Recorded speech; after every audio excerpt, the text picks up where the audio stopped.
Microphone পরে দেন, ছবিটা দেন। রাব্বি দে, রাব্বি জুয়েল ভাই বলো, জুয়েল ভাই বলো, এটা দরকার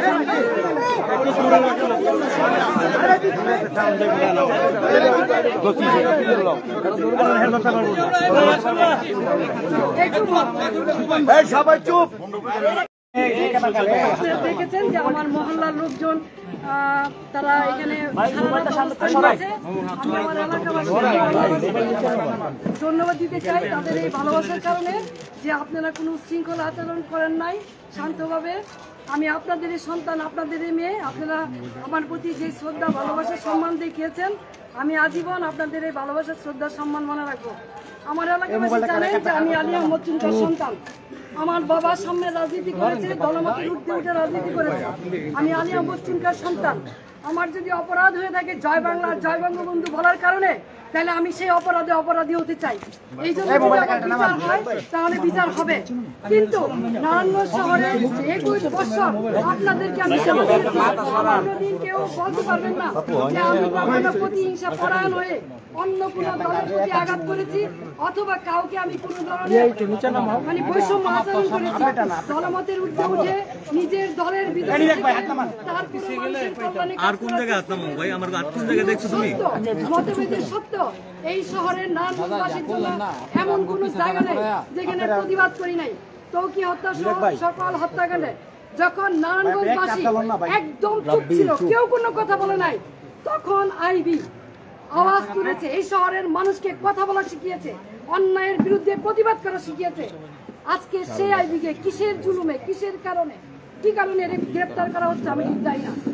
কিন্তু যেহেতু আমাকে গ্রেপ্তার করা হচ্ছে, আমি নারায়ণগঞ্জবাসীর কাছে একটাই অনুরোধ করবো, আপনারা যেভাবে আমার পাশে ছিলেন, আমার পরিবারের পাশে ছিলেন, আমার পাশে থাকবেন। আপনারা সকলেই জানেন 1 মাস হয়নি আমার ছোট ভাই, অত্যন্ত আদরের ছোট ভাই মোহাম্মদ আলী রেজা রিপনকে আমরা হারিয়েছি। আর সেই ভাইয়ের সুখ এখনো বুঝতে পাই নাই।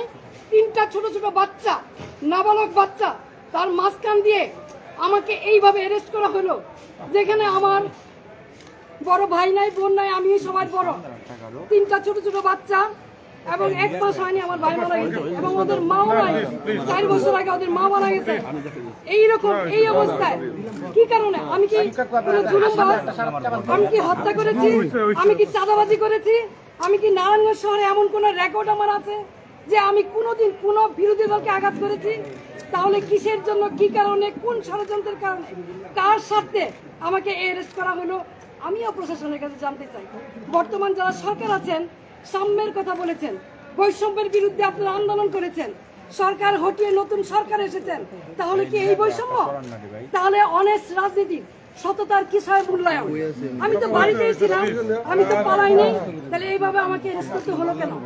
সেই জবাব জনগণের কাছে চাই। জনগণের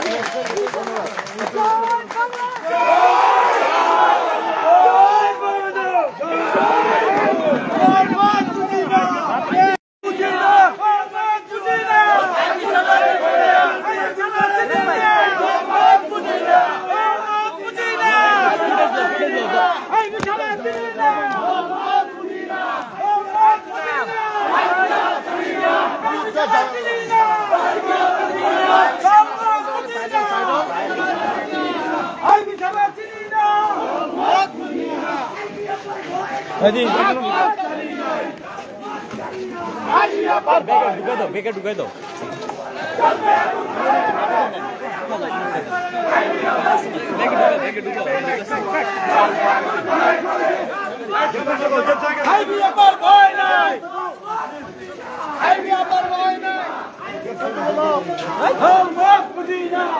কি করছে নাক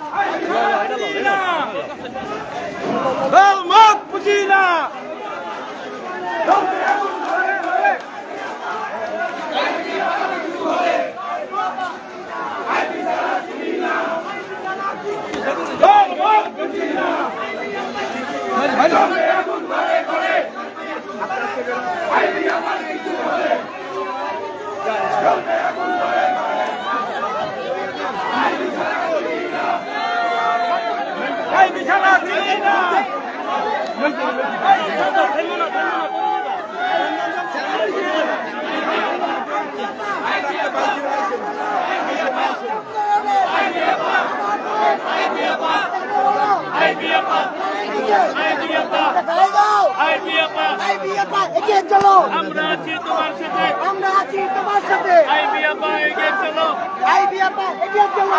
আমরা আছি তোমার